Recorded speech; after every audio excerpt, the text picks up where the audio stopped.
think we need also utopistic dreams because they keep us going, and that's important.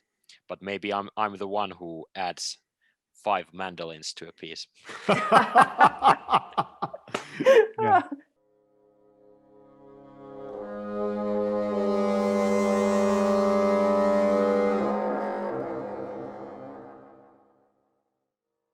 Hello, everybody. Welcome to Key Culture Podcast. This is your host, Matei Gheorghiu, and This is Niilo Tarnanen. Hello to hi, everyone. hi, Niilo. And today we have a great guest for you. We have conductor Anna-Maria Helsing. And hello. Hi, Thank you very much for accepting our invitation. thank you for having me. Of course. And we really wanted to get also a conductor for this show.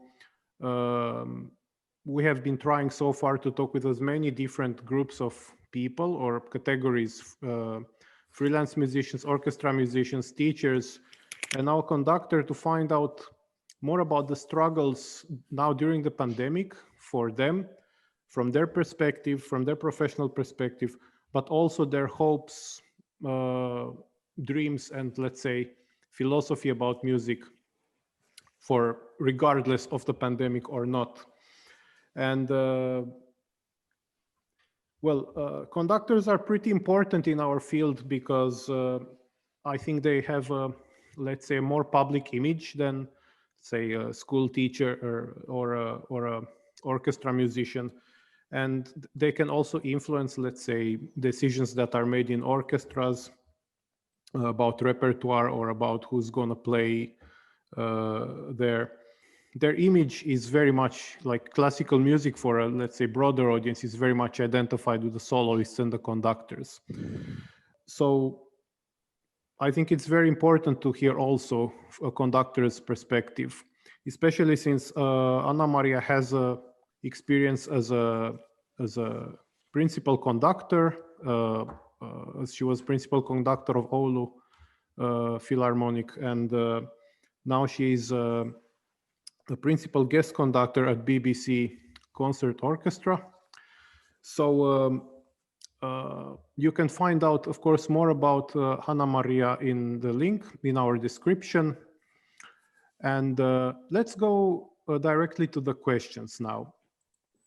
So we're going to talk a bit about just as we did with the other guests, about the pandemic. Can you explain us very briefly how was your professional life just before the pandemic started? It was really hectic. I had just been appointed the principal guest conductor position for the BBC Concert Orchestra, and I had been given the artistic leadership of the chamber music festival Rusk in Jakobstad, Pietarsaari. And then I had my most hectic period ever as a conductor. I was 2 months in a row away from home.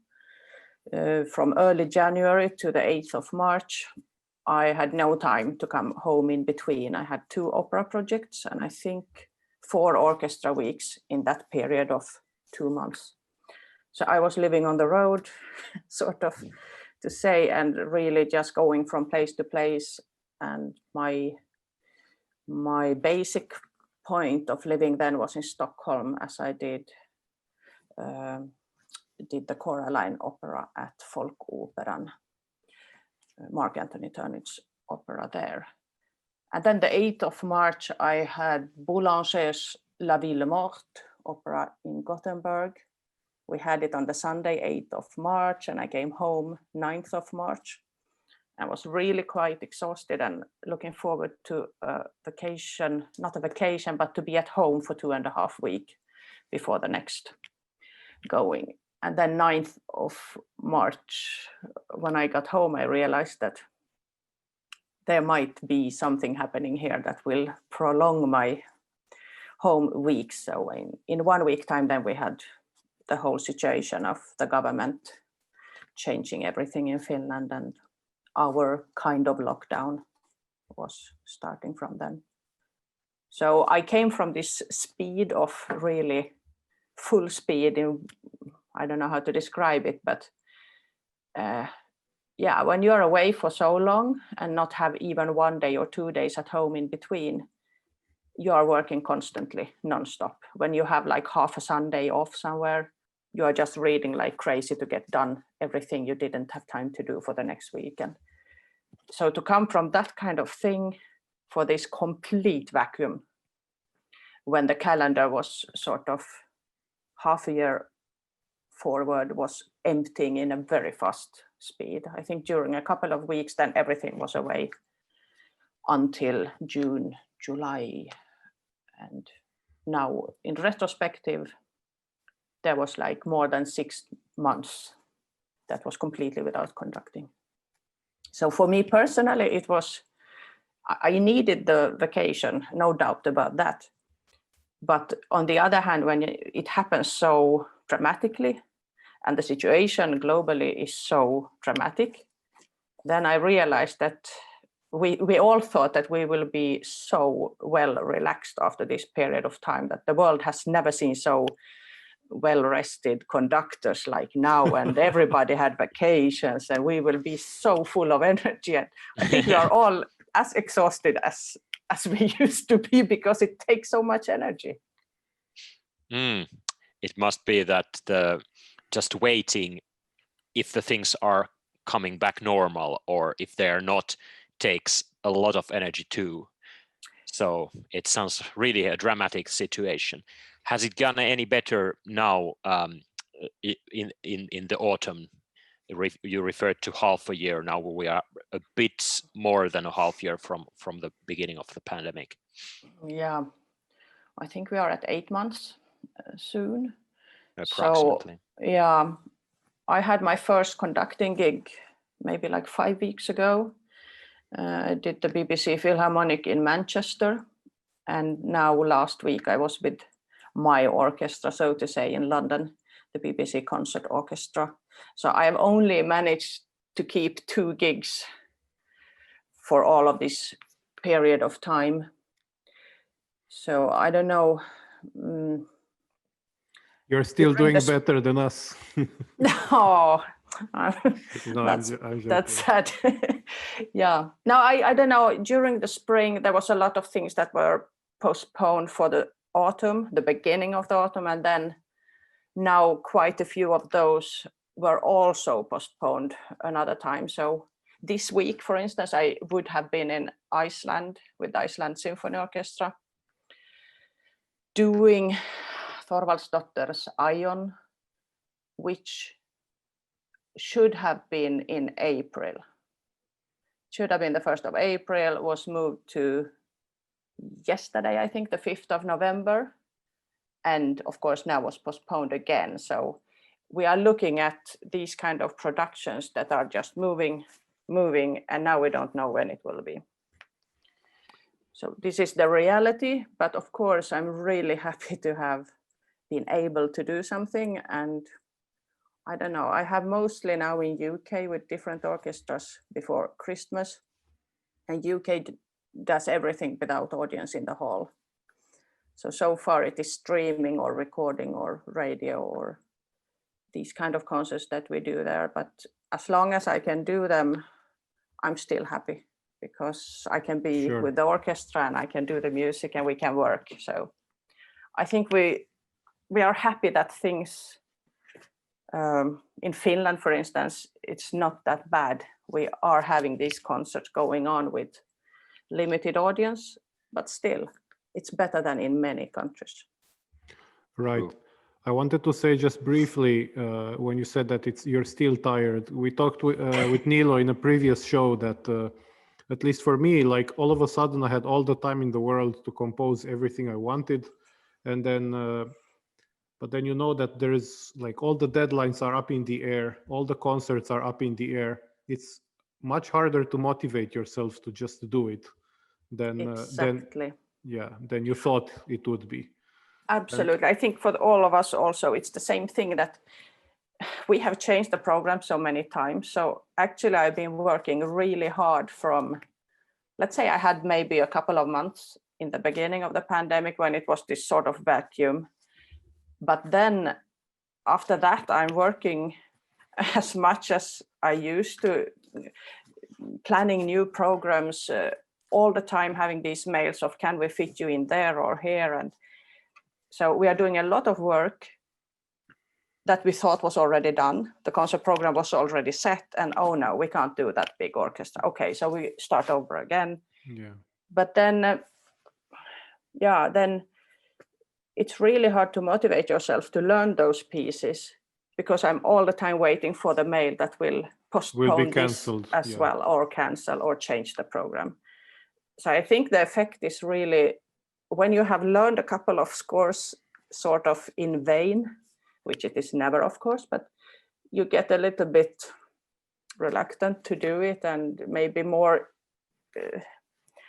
I think the deadlines are going a little bit in the wrong direction for me personally, that I start a little later than I usually would, not to get so frustrated if they cancel it. I also wanted to ask a follow-up question, because you said that in the situation in Finland is still much better than many other countries. Can you, if you know, well, we're going to talk about the situation in UK a bit later. We have some questions for that, but can you develop that a bit? Do you know, maybe our audience would be interested to know how it is in other countries also, not just in Finland, from as much as you know. Yeah, I don't know that much then maybe, but if I keep the Nordic countries and UK, I know a little bit. And for instance, in Sweden, they have had the maximum, how do you say it in English? The maximum people that were allowed in a concert or in a public event has been at 50 for the whole period of the pandemic. They have never taken it away or making it for more people. You mean even in a concert hall with 2,000 places? Exactly. There were no differences in like taking into consideration that it could be every second seat or every fifth seat, or no, regardless of the hall, it has been a steady 50 is the maximum. And of course now after the summer, there were great demonstrations in Sweden about it, and they have tried to talk some reason to them that, come on, if the whole society in Sweden is pretty open and the shops are full of people and all this, why should we have 50 in these big concert halls? So they were just getting it up to 300. And I think for 2 days, less than 3 days, it was there. And then came this new wave of a lot of problems with the virus infections in Sweden, and they again had to take it away. So there are people who, as I can see it, have every reason to be extremely frustrated, and that has of course damaged the situation for culture people in Sweden enormously. Then there are these countries that were already much more open. Iceland was on its way with a couple of hundreds allowed, but have had to close down again. And then if we see UK, then there it is really not possible to have any audience at all. And even within the orchestra, in Finland, I think we are talking about 1.5 meters between the musicians. Something like that. Yeah, something like that. And in UK, they talk about inner circle and outer circle between two musicians. And the measures for those are 2.5 meters to 3.5 meters. Wow. So that's you need like distance. A football stadium. Yeah, to do a small sinfonietta. To do a small sinfonietta. Yeah, last week I had Royal Festival Hall, and they had even taken in the choir area, those in the back of the scene, to put the percussion, to use all of it. And I think we could get in like 40 musicians. My God. Yeah, the strings were 6, 6, 4, 3, 2. And then you are in that kind of a hall and no audience, but some 15 maybe VIP guests in the back of the hall. So it's really strange times. Yeah, so it's in a clear way harder measures than anything that we see here in Finland. I think the Swedish example sounds extremely unfair, because if the productions have been planned in a way that we hope that the hall would be full, then it's a totally different thing if the expected audience in the first place would have been maybe 100-person contract in kind of, or if it's if it should have been 2,000, 5,000. So then if you put to all of this just the limit of 50 persons, the effect is just unfair to different kinds of productions. It is very unfair, and then you must know that Sweden and Finland can't be compared to the society in general. You must know that in Sweden it is so open compared to our restrictions. So then this unfairness is even bigger for the Swedish musicians. What do you mean? What do you mean it's more open? In what sense? They have just been telling people these kind of recommendations to not meet as often with people. That's what you mean. That. Okay, yeah. But they have never had any masks. They have never had anything like trying to really get people staying at home. That's why I was a bit puzzled that you said that in some other countries it's more open, because the way I remember it was that Sweden was the most open country, at least in the Nordic countries. And it has been, absolutely. So then it kind of doesn't make sense to have like 40 people in a concert hall, or to have orchestras closed and bars open, or, no masks and everything. Exactly, this is the thing there that really sticks in the eye, that the only thing they chose to sort of give a signal to the people that it's serious now is to keep this 50 restriction for just the whole of the cultural field.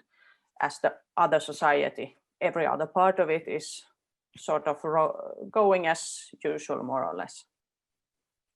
I think this is quite strong signal of you don't matter. Like it is. It's quite ugly compared to how the other fields of human activities are handled in the same society.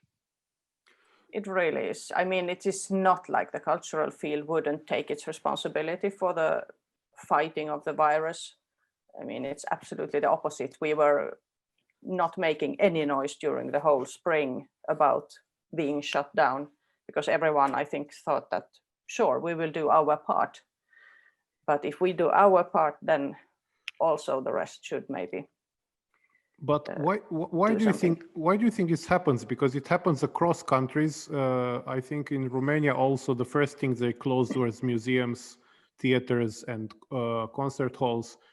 And it takes longer to close the discos or the bars. And you would argue that, people who go to see a theater play, they're not going to start hugging each other and dancing like they do in a disco, At least not in Finland. No, well, pretty much anywhere. And you can also imagine that the age group, let's say, of people who go to a theater or concert hall is not only very young people in their 20s who are probably more responsible about everything that has to do with masks and social distancing and so on. So is it just a political stunt, or what is it? Why is it happening always that first thing we cut is this and then we go to the other things? There can be some logic in it, because of course we know that we should not gather in very huge crowds during a pandemic that is has a virus like this.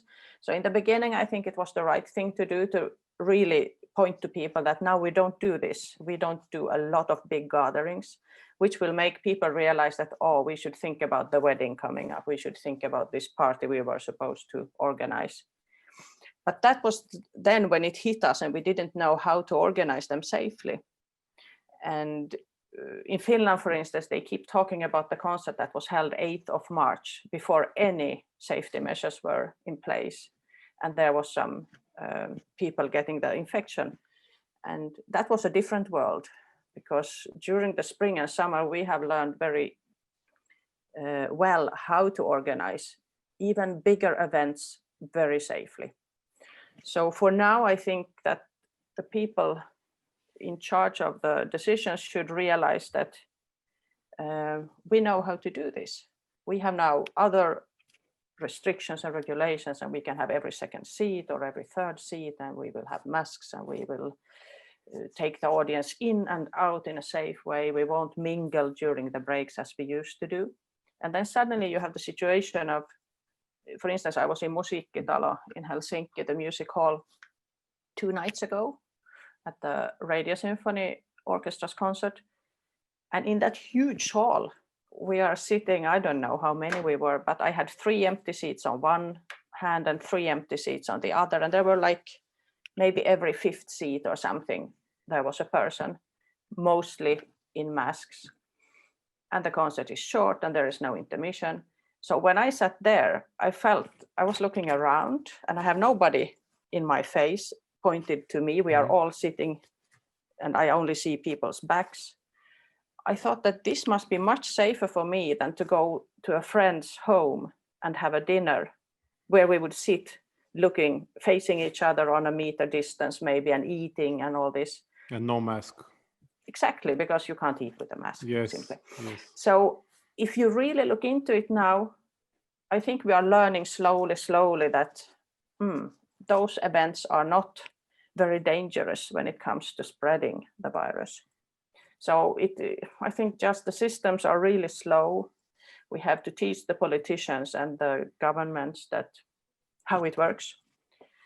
And then I am afraid that there might be some signal politics in everything, that this is easy to regulate.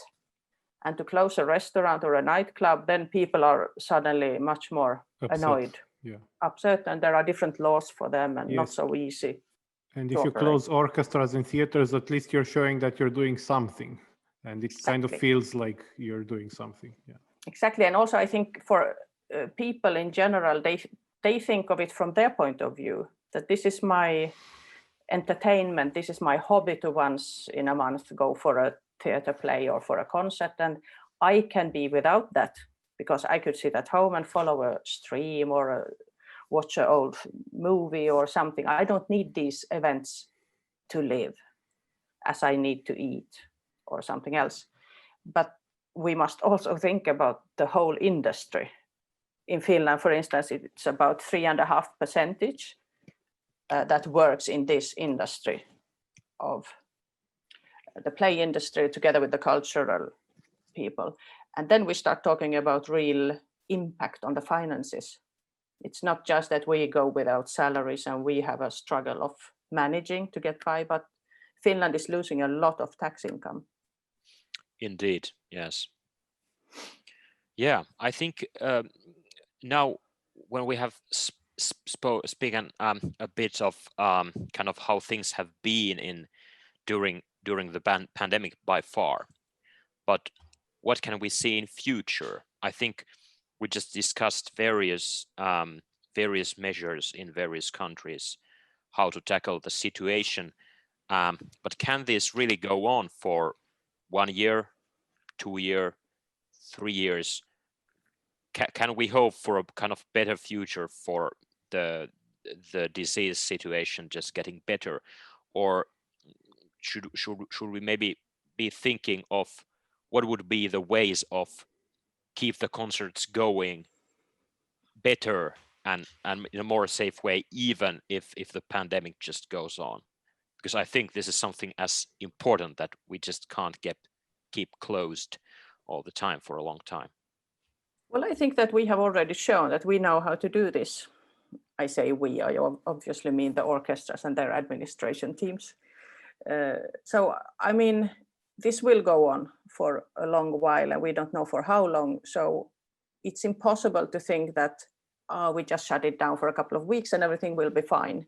That's not an option. It will not be fine, at least after a couple of weeks. So I think we need to go on like we are, to try to keep it rolling with very strict measures, because the last thing we need now is some breaking news on great outbreaks from a classical concert or an opera performance. We all know that. So I think that's why it is so almost ridiculously strict how we now do this safety measures. But it's good. I think that's how we should do it. And we should keep doing it really on the safe side, but trying to get in as much people as we dare. And It's the only way, I think, because there is this whole infrastructure that will suffer so badly if we can't work, that we have no guarantees what will happen after 1 or 2 years if we can't work. I'm really worried, for instance, about the US situation, where they already canceled the whole season. We have the New York Phil, we have the Metropolitan Opera and others that already announced that there will not be anything until autumn 21. And I think for those musicians in those orchestras or the singers in those choirs, they now have such a bad financial situation and in a really expensive country to live in. We can't compare it to Finland with our social. Yeah, and in a country where they don't have Kela and you can just apply for and you get some money or exactly. Corona grants or something. Yeah. Exactly. So then we are already looking at it's a realistic situation that people have to take other works. You have to get a job to survive, to have food on the table for your family. And how will a violinist, a concertmaster, or a solo cellist sound after 1 year of doing another work and not having the time to practice their instruments? So we are losing hugely on this. And also we must remember, for instance, all of the freelancers. Now these are people who still have a position in an orchestra and just maybe will not get salary for half a year then or something. But all the freelancers are then in an even worse situation, and all the management. I think in Finland, for instance, we can think that the orchestras will get by somehow because we have the funds from the government and from the cities. And that's important for all of us, that the orchestras and the theaters, they must survive. Otherwise, we will not get any work in the future if they are not there to provide this work for us. But I think that we have covered that. But then the orchestras, I think, are also in a symbiosis with the management bureaus. They need the managers to provide, sometimes in very short time, to provide another soloist or another conductor. And the managements, yeah, they need them. And I think they need us, the freelancers. But if the freelancers are cancelled, it doesn't matter how much work my agency have put in to get me booked, how much they have already booked stuff and fixed things. I have learned the score, we have planned the program, we could have had tens or hundreds of mails going back and forth, everything is set. And then when we are cancelled, it usually means zero income. There was no concert, so all this huge work goes without any pay. Yes, and as a friend said in a previous podcast, a gig that is postponed with 6 months, it's pretty much a cancelled gig because you still need money today, not in 6 months. Yeah, exactly. And in 6 months, I would have had another gig. So then I would have had 2 gigs, and now I maybe have 1 in 6 months. So I think we must think about how to get the agencies surviving this and how to get musicians and the cultural field to survive this. I've also been telling people, like when people say, but we can watch some streams and some old things, and what is your argument for that? And it's a very easy argument that, yeah, you can sit at home and watch those old streams, but you will never get any new ones if we all die out, this, yeah. Yeah. If we Who will not pay be for there, the streamings? That's the question. Yeah, this is it. Now you're used to get it for free and you can live on what has been recorded. But that's like eating from the freezer. I have food in my freezer, I can use that now. Yeah, until the freezer is empty. And then what? So it's very important to think about then what? Will we be there? Will you get new music composed? If every composer starts, I don't know, working for some other companies in another field, what will happen with all that? Yeah, I think this brings many interesting questions to a line that I would like to ask. Maybe one personal question before we go forward is about the, let's see the near future personally. Do you expect that the cancellations or postponing situations will go on for the next 2 years, or do you see some light in the tunnel? Well, I see light in the tunnel as I could start working already, but I'm dependent on different countries. So I was looking forward to, for instance, going to Norrköping in Sweden in 3 weeks. And now Sweden has outbreaks, so they now cancelled.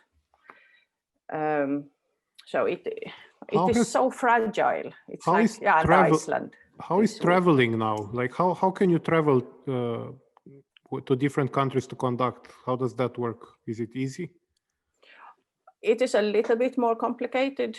I only traveled to UK twice, and there are these regulation forms that you have to sign like in 48 hours before you leave. There's health declarations for the UK government that you have to sign, that you are not coughing and you are not in a great corona infection, and you haven't met anybody who had, and all this you have to do. You have to also, I had to sign for BBC, different. So there's a lot more paperwork that the agency can't do for anyone because it's personal, it's about your health, you have to do it. And then the travels is maybe in this sense more inconvenient, that there are less flights, there are less options.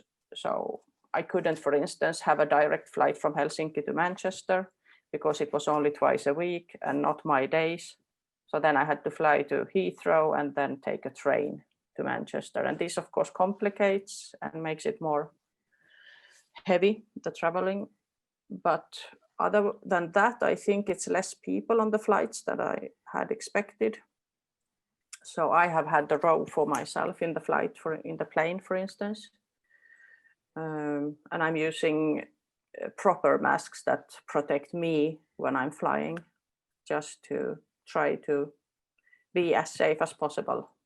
I think I can't afford walking around in Helsinki with these more expensive masks, but when I go to a country with high disease numbers, then I absolutely do my very best to protect myself.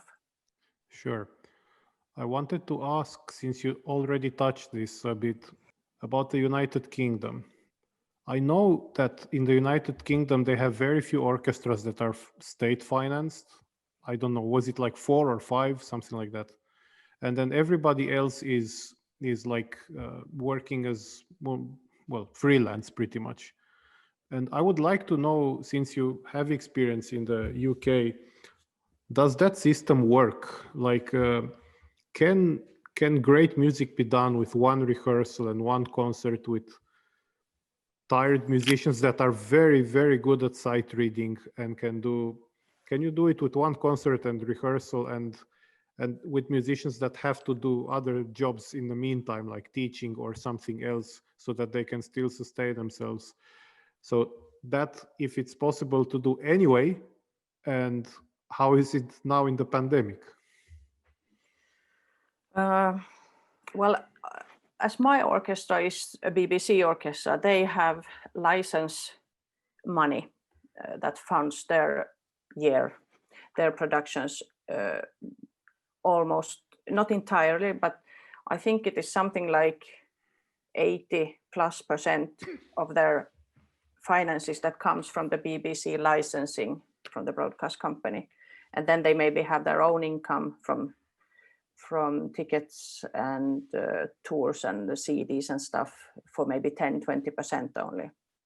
So when I work with my orchestra, I think the BBC, they really have a good amount of rehearsal hours. I was really shocked because it's in London, and still I think I've always with them had 2 full days of rehearsals, and we have had 2 times 3 hours each day, so 6 hours days. And then we have the concert day coming up with the dress rehearsal and the concert. So that's very generous. And with that amount of time, I think it's almost like in Finland, where there are shorter days and more days. It's just 1 day less, but we get more done, I think. So that's BBC. But then you have these orchestras that have maybe just a quarter of their income coming from something like Arts Council and government. And then there are these orchestras there that has zero funds.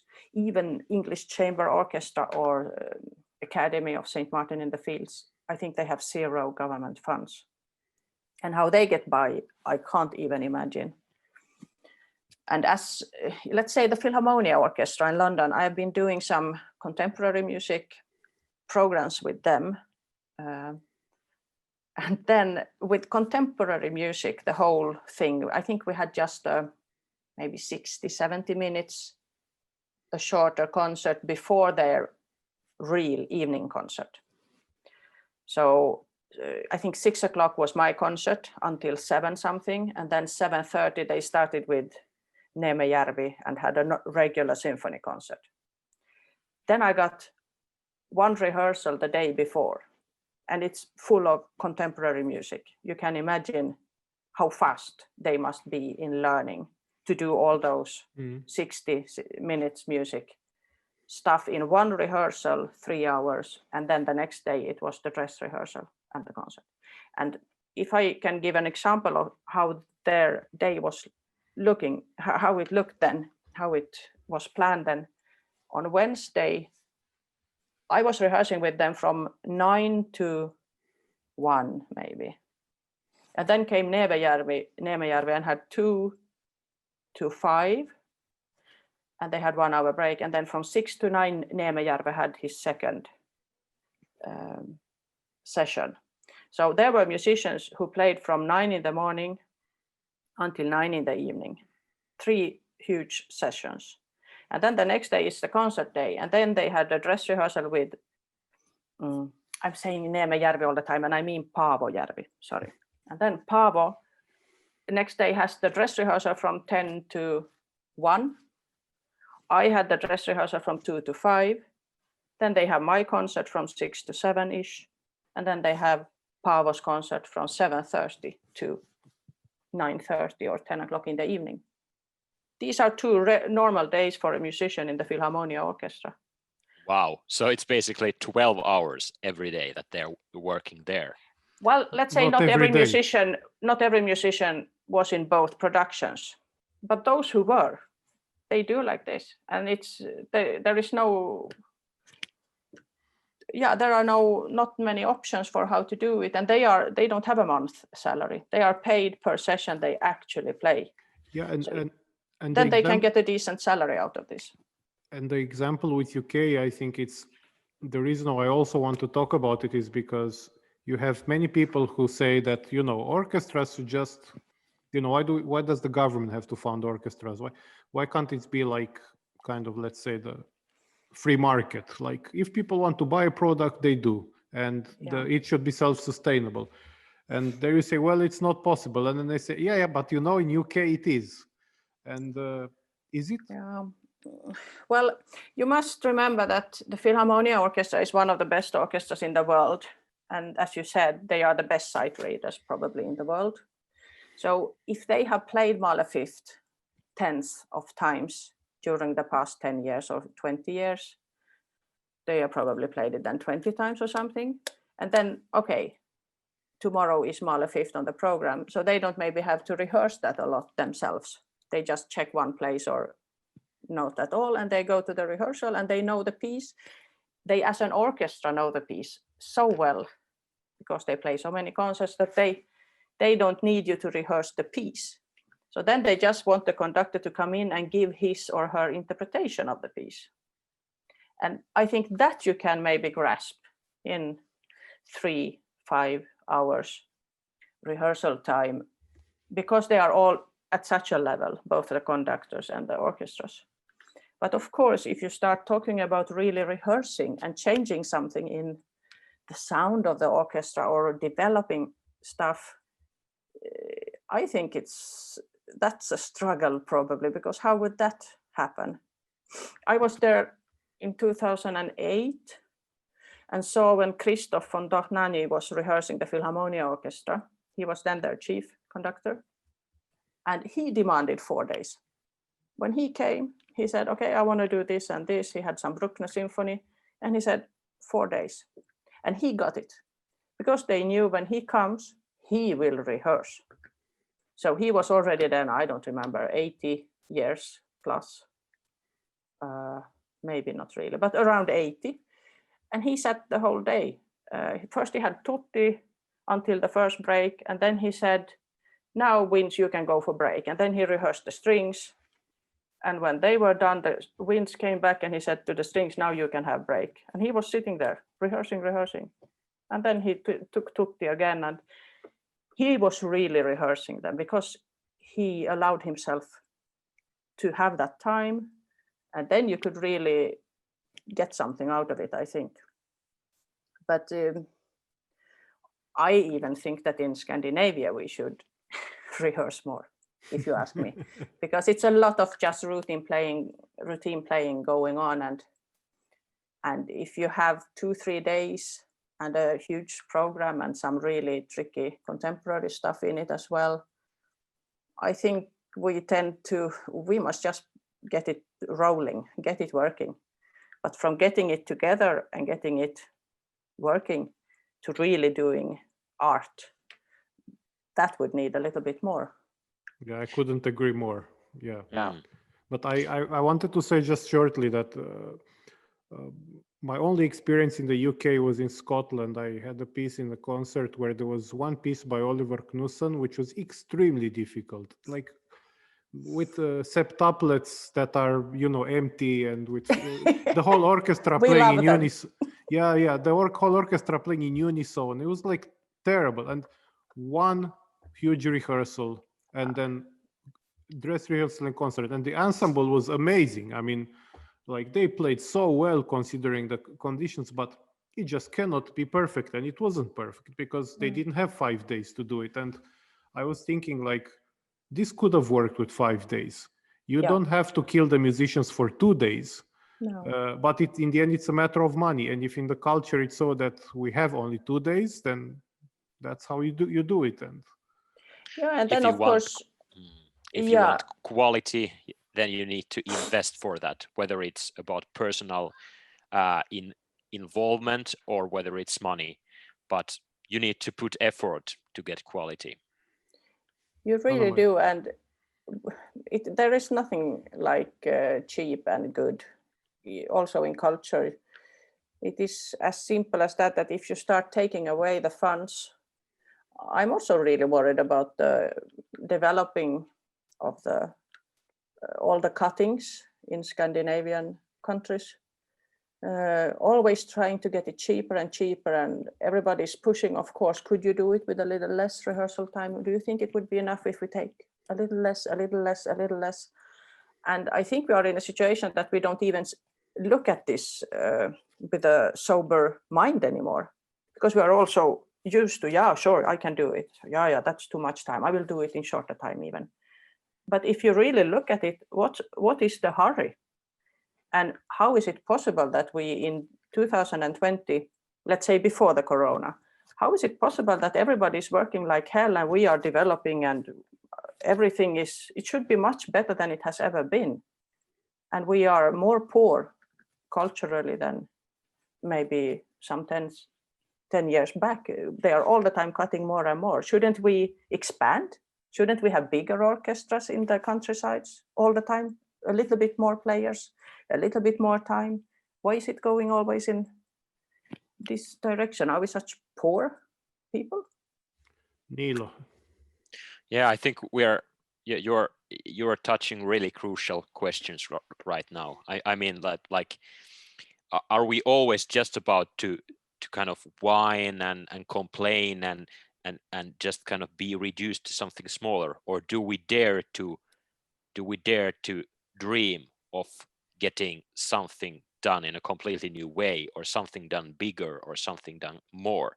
I think these are crucial questions if we are wanting to find a good future, which leads maybe me to the next question I would like to add. We already talked about about contemporary music, and you conduct a lot of contemporary music. So I'd be interesting to ask, why do you do that, even if it needs more rehearsed time. And I'm asking because some conductors tend to avoid it, or at least it seems that they are not that interested to it. But it seems that for you, it's really a passion.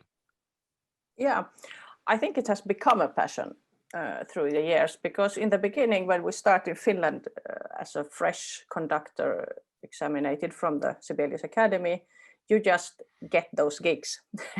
They will give you the gigs with the contemporary music, and of course you are completely happy to be able to conduct an orchestra, so you accept whatever Anything, you yeah. get. Yeah, absolutely, and gladly even.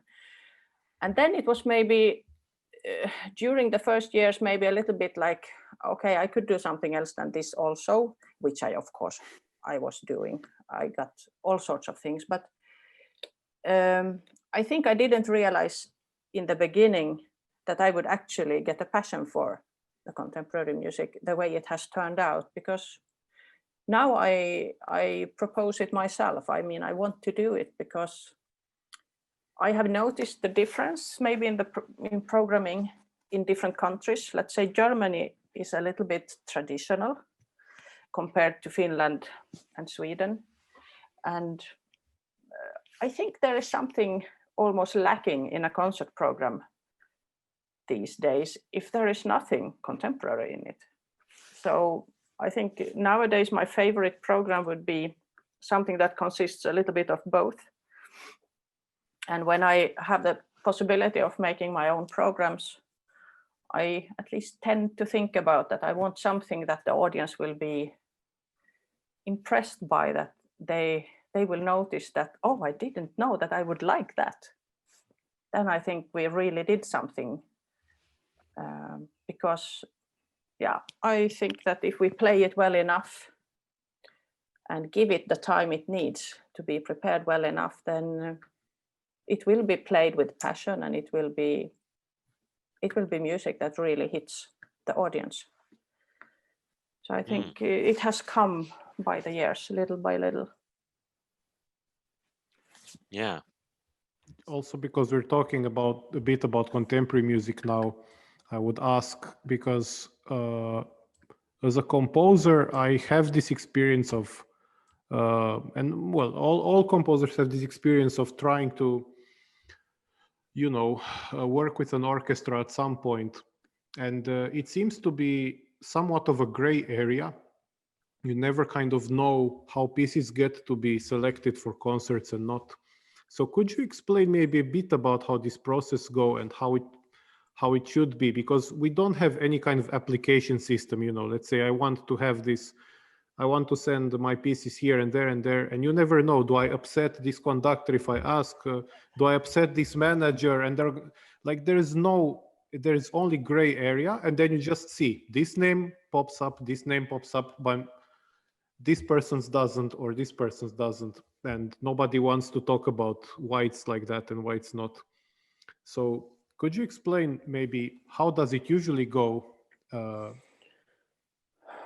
I can't talk for everybody and every orchestra, of course, but I think that the chief conductor or the principal conductor of an orchestra has some power in this, or at least should have. It should be like that. And then the managers of the orchestras, in Finland, the intendants, we call them, then they together with representatives from the orchestra, they usually have these program, what would you call them? Ohjelma, toimikunta. Yes, the program board. Program committee. Committees, yeah, exactly. So there can be like 3, 4, 5 musicians from the orchestra in the committee of choosing programs. And then there are meetings regularly where all these people meet and go through the season they are planning and trying to get everything to fit in. It's of course a great puzzle work with some of the soloists or some of the guesting conductors and themes of the season and local maybe things taking into consideration. I think it is very, very good that orchestras also look after their local composers or local people like that they can give them some possibilities and chances. But it's a very good question. I think I'm not good in this to sort of take care of my contacts with people. I think it's for conductors and freelancers a little bit the same thing. You should sort of have good contacts here and there. And I never know what that means. Yeah, that's exactly what I also don't know what that means, because No, I have the feeling that if I'm writing on Facebook to a conductor like, hey, I have this piece, like some could get upset, some could be like, they don't reply, some could be like, yes, of course, and then they never reply, or some can be, yes, of course, and then they look. Like there is no way to do it that just makes people feel comfortable about it. And you just know that, okay, I went through this selective process, I did not get accepted, it's fine, because I know I went through it. But nobody ever knows anything. Well, I think before I had an agent, I was working a couple of years without agent, and it just rolled on itself. And I think I got by with the reputation going before me, and somebody said that, yeah, you could try her, she's okay, or give her a chance or something. I don't know what they said to each other. And that's how it started. And that's, of course, very good if it can work like that. But then I think maybe also for composers, it must be some maybe good luck or good contacts in the beginning, perhaps. But then if you would have somebody talking for you, if you would have what's the name of the companies that provide them, a publisher, then they will do that work for you, because it is really uncomfortable. I've never done any marketing myself, so I can't imagine how it would feel like to really all the time mailing orchestras, would you want this or would you want that? I mean, if you are without a publisher, I think maybe you have to do it probably yourself. And I think it's not a bad thing to contact conductors. I mean, I'm getting these emails regularly, and people are sending me their music. And as much as I can give time for it, I try my best to go through those pieces. And sometimes it is maybe really not even 1 in 10. I find something that I see, this I might be able to use. And then it's, of course, a win-win, because I get a good contemporary piece that I want to bring somewhere, maybe abroad or to an orchestra in Finland. And then the composer gets his or her music played. So I think a conductor that would get upset from that question, I think that's a very strange conductor, because we need each other. I think it should be a win-win. It's just one practical issue there, and it is that we tend to have so much work that another score that you would go through during your free time, it is not very tempting, because you're so tired of going through all those scores all the time, and you can hardly keep up with the pace you need. So when you have an extra hour or two, you just either want to scream or go out running or go to the, I don't know, have something to eat. Yeah. So it's hard, but absolutely send them to conductors you have faith in, or send them to orchestras. I mean, I got those mails when I was the chief conductor in Oulu. So I absolutely went through and looked at everything that was offered. But then also remember that we are often searching for something that will be easy to program, or that will give something to a program. If I have 2 pieces and I look at a program that should be, let's say I have a theme during the program of whatever that could be, I don't know. Water, exactly. I have La Mer and I have whatever I have, the sea. And then I'm looking for something, and I would like something contemporary that would go very well with that. Well, of course, you have a bigger chance of getting picked for that program if your piece then is something about related somehow. If you have an interesting name for it, that people can be like, oh, that was an interesting name, that would look beautiful in this program. And one more thing, it's not only that, but if you have a good setting for the piece, if you want in your orchestra piece 5 harps and 6 guitars, I bet you will not get it performed so often.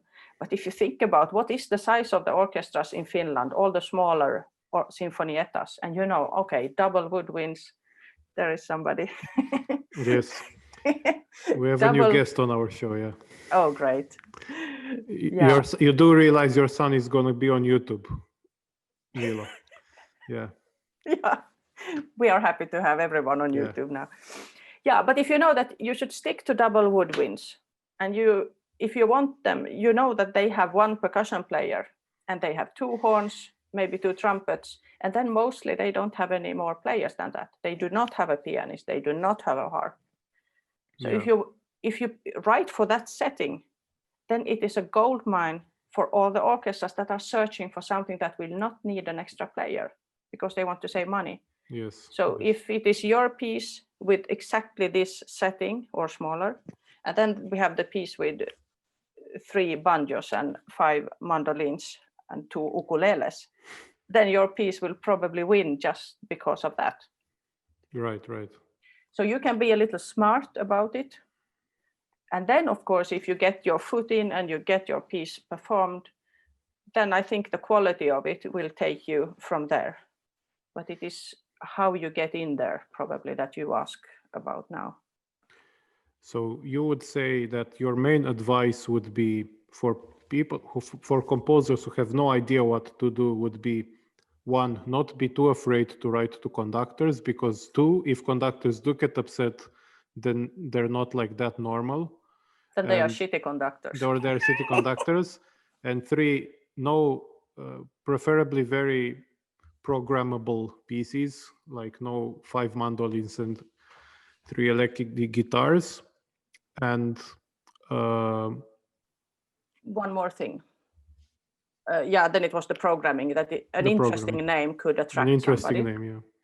But then there is also one more thing, and it is the pragmatic sense of, if you know that they will have maybe maximum 45-60 minutes per day time to rehearse this piece, then you absolutely need to write something that we believe will sound well with that small amount of time. Yes. So if you write something that seems, when I look at the score and I see this will be easy to get to work, the orchestra will easily get into it, they will like doing it, it seems fun. It is not like all those septolas with lots of pauses in between and unisono and up in the 5th octave, then that helps. I would say that's a bit of problem. If I'm talking as a former student, it's a problem of probably also the school system, because you're always not encouraged to write difficult stuff, but you always analyze Ligeti and Lutoslavski and these things, and the teacher says like, look how great they do. And then you also try to do something like that. And then the orchestra say like, come on, can't you like do it a bit easier? Like, well, I think there is, these 2 things have to meet, because if you write something that is too banal, then nobody will even touch it. Or the musicians will be like, yeah, right, this was really, really creative. Thanks a lot. They want it to be difficult, but you must be smart difficult. You must be difficult in this level of, we can do this, but yeah, a little bit tricky it was. Then you are absolutely where you should be, I think. Exactly. And I also think that it might be for the fact that nowadays not many composers are orchestra players themselves. So they don't maybe have the experience of sitting there and following the conductor and reading the part and trying to manage the situation and not fuck it up. So I think one problem that maybe we will discuss another time is kind of that we expect also the composers, not only the conductors and soloists and so on, but also the composers to kind of do their great deeds very young, which maybe leads them to a position that they cannot kind of learn how to be a musician, like from the roots, from the practice, the way that was kind of the norm, let's say 100 years ago, or not to speak of 200 years ago. That's just my small point to add here. Yeah, and that's really bad because there is no shortcut to experience or to knowledge. So I see that a lot, of course, with the orchestras. What annoys an orchestra is, for instance, when the composer doesn't know enough about the nature of the instruments or how it really works. So when I say you have to write smart, difficult, then I also mean this, that please make the orchestra sound better. And don't, if you write something difficult, we want to know that, yeah, because we realize if we can fix this place, wow, what an effect Sounds it will great. be. Yeah, sounds great. And if we see these things that are just really, really difficult, and however we would try to get it precisely, it will not help much because it sounds not good. Then it's not an inspiration for the musician to dig into it. So I think it's good to know that how you write, so they will feel, oh, he really brought out the best of the clarinet, or the harp sounds shimmering when he writes like that. That makes a difference. Right. Also for the conductor to pick it up. If I see, because of course, the reason why not everybody wants to do contemporary music is that you have to learn a lot of new scores. You can't go around with the same Beethoven symphonies and Tchaikovsky's. So then you put a lot of effort in going through a new score. And then I want to see that it will be worth it. I want to see that if I do all this work, we will have a great week with that orchestra. We will love working with this music, and this will really be a good challenge. On the other hand, I have to say also from my personal experience, I always write something and then I make changes, and it's really hard, no matter how good you are, I think, to know exactly how it's going to sound. And of course, I guess it's normal that orchestras expect, or conductors expect, that you get the ready-made material, Yeah. and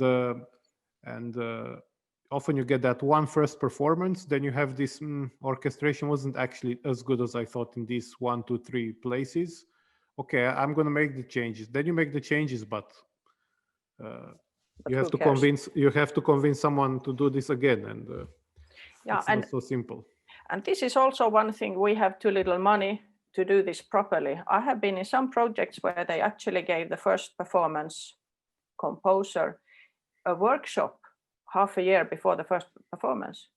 So I was conducting the half-ready piece in spring, and the composer was there and could listen to 5-10 minutes of the piece that was done, and then could realize that, now I know how I should do it. That didn't sound like I thought, and that was better than I thought. And then they get, I think we did just like 45 minutes or something of one rehearsal that we gave for that workshop. And the composer happily went home, and the orchestra very happily 4 or 5 months later got a much better piece. And would we have more money? Perhaps we would get better music. It's as simple as that. You get what you pay for. Exactly. Yeah. Niilo. These kind of workshops are really, really good opportunities, and it's good that they're becoming a thing also in orchestral music and not only in chamber music or solo pieces, as it has been the norm for quite a long time. Of course, in orchestral context, it's a totally different thing, because then all the rehearsal time is so much more expensive. Mm-hmm. So it's even bigger opportunity for the composer. Yes, it is true. It is expensive, but then on the other hand, we are doing all the time these workshops for conductors. There are weeks where conductors from Sibelius Academy, from the students, can go somewhere and conduct that orchestra. And that costs that week of production, of course. But we all know that is an investment. We are for investing. The future, yeah. Yes, because without that, we will not get so good conductors. That as simple as that. And it is, of course, the same thing for composers. We need to give the opportunity to to really study and learn how the symphony orchestra sounds and works, and to get the straight feedback from the musicians when they played your piece, and they can come and say, you know, in this place, I would have preferred it written like this because it's much easier to read, or it would sound better if you would have. That is so valuable information that you can't get it by sitting at home. You need to get the chance to go out there and actually get this. This is part of the education, I think. But also very important, because I also was part of one of these workshops where I had the piece and played half done, and then in 6 months was played again.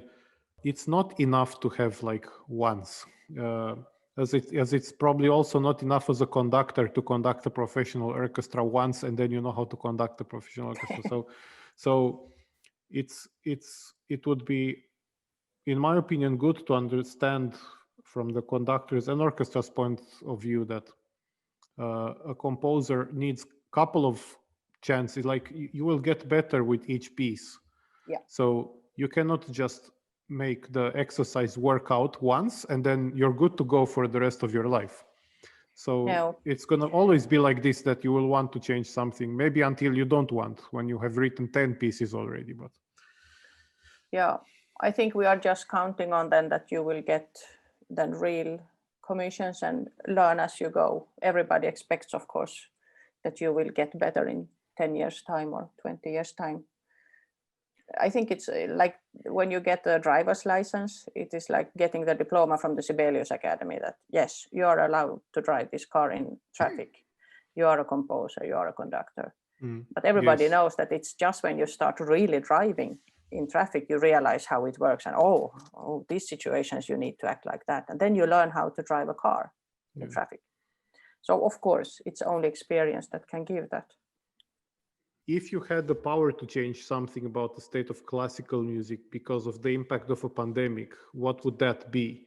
And maybe probably more from the perspective of a politician or of a person that really has a lot of power to decide in arts how things should be done, as a festival director, as an important conductor of like main conductor of an orchestra, maybe even regardless of pandemic. What would Anna-Maria Helsing would like to see implemented in our field so that it would work better, would be financed better, and would, you know, gather a great audience? I think that in Finland, the situation is not so bad because we have absolutely some good base to build from. We have the funds from the state and all this. So I think I would dream of a time when I read news and open the newspaper where it wouldn't be about new cuts here and there and threats of closing down orchestras in different smaller cities in Finland, and where it would be more of that we are investing in this, that we could read about, oh, they got 2 new violinists to Pori Sinfonietta, and now they are expanding these orchestras. There has been these times, you know, I don't know, I think we tend to forget. There were this time when Lahti could actually expand into the Lahti Symphony Orchestra that we now know. So I'm dreaming of a time like that, and how it should happen, I'm not really sure. But if I could hope for something to come out of the Corona crisis, I think it would be that we would finally notice how much we really desperately need culture. Yes. But, I think we have had to simplify our lives very much due to the pandemic. And that can have helped us to realize where we can be more economical, where we can do things easier. For instance, that we can have meetings online. We don't always have to travel somewhere to meet a person and discuss a production. We can discuss it like this. That simplifies. But I would also hope that we have learned what we can't be without, what we don't want to live without, and that we would actually put some emphasis on culture in every form, that we would think about what makes life worth living and expand the funds for all cultural forms. But I understand that that's a wishful hope to have, but one can always dream. Yeah, I mean, it's important to always have realistic dreams. That's what I'm telling myself, at least. Like, what would I want to that it's also possible? Because I can hope to have like culture getting 20% of the, how do you call the budget? The budget, yeah, but I know that's not going to happen. No. So. Well, maybe then something that would be realistic, and that I think we need to start thinking in this direction because of the pandemic. And because of how the world is built, that we are so fragile to a pandemic, I think we should start thinking about going away a little bit from this system that we have been using so much and so for so long, that soloists and conductors are traveling around the world all the time, and like 4 days in Japan and then traveling fast to US for another week and then to Europe and forth and back. This is a little bit crazy, really. And it has been crazy for a long time. For tens of years. It is. We have just accepted it as the norm. And I think now we have a reason to really take one step back and look at this. Is this in any sense defendable? If you talk about environment or pandemics or even people's lives and health, it is effects crazy. Of the jet lag. Yeah, it's completely crazy. So could we now maybe start thinking in the direction, I think we are a little bit, that, okay, if you travel here, then maybe we could use you for 2 productions during this period of time. Absolutely, yeah. And while you are here, maybe the neighbor orchestra would use you for the 3rd week. So we wouldn't have to do all this crazy running around. And I think it would be cheaper. And then actually maybe we would have time to do a little bit more with the orchestra. It's also crazy that you go somewhere, you fly, you travel the whole day, and then you have 3 days with a bunch of people you never met. Of course, you can do a fine concert, of course, otherwise you wouldn't be there. But what about if you would know that I will be there for 2 weeks or 1.5 weeks, and we can actually work on stuff. And then when you go back the next time, you could actually think of the orchestra and bring pieces that you think would really suit, and we could win more from it, because the 2-3 days short stuff, it's a little bit, it is not very deep. It's always about market, isn't it, in the end? Like from the, let's say, the ones who decide, let's say the managers, or I think everyone in the end wants to look good, make more money. Yeah, and of course you need to sell tickets. We understand that. So you want another name for the next week, but I mean, come on, people, we have a pandemic, so we should be happy if we can have concerts. And then, of course, we will try to do them as sustainable as possible, and try to have some sense into it. Maybe that could be one thing. I would at least buy this point of agenda immediately to my personal agenda. Yeah. But I would also agree with your previous point that Matei perhaps claimed to be too utopistic, but I think we need also utopistic dreams, because they keep us going, and that's important. But maybe I'm the one who adds 5 mandolins to a piece. Yeah, and also, of course, people tend to forget. I wonder also, because we are so responsible, and we think, oh, it's a pandemic, we must do everything we can to get some music to the people. They will starve culturally, and we will do whatever you want, and we will do it for free, and you don't have to pay us, and we will still stand on our heads to make a concert running. Because we get exposure. Yeah, exactly. So how about maybe if people will not start paying for streams, or they will think that, I'm a little bit afraid that the pandemic will take away our funds in a way, that we will be on our own. So then I really think we need to show people what would happen then. And maybe we should train ourselves to be also silent sometimes. Like, if they would start acting like that, then maybe they will have their itsenäisyyspäivä, what is that?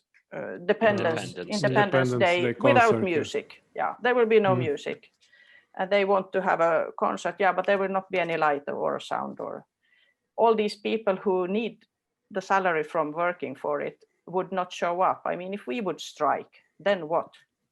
If it will be silent, I mean, the radio, go one day without any music in the radio. And people would be like, are you kidding us? What is this? It could be silent. Or, I mean, there are many ways of showing people how much we need the things we take completely for granted. Sure. Watch a movie without any music. Will people sit there for 2.5 hours? You go to the cinema and they turn off the music and okay, you get the speech. And the next performance. Yeah, you get the idea anyway. Like, yeah. You understand sure. what's happening in the movie. And the next performance, you don't get the movie, but you get the music. Mm-hmm. You don't see anything. You hear what they speak, but no picture. I mean, we should maybe also realize that they need us. Yeah, people need us. Yeah. Anna-Maria, thank you very much for coming to our podcast. This was a really great conversation. And I really hope that our listeners or viewers will get very much new perspectives from this, and it will help with our, broader, how is the word? Purpose of, like, let's say, spreading classical music awareness to as many people as possible. So on that happy note, thank you very much for participating. Thanks. Thanks a lot for having me. It was lots of fun talking to you. And thank you very much, Niilo, for co-hosting with me. It's pleasure. Yes. Always. So everybody, thank you very much, and stay tuned to Key Culture Podcast. Have a great day, everybody. Bye.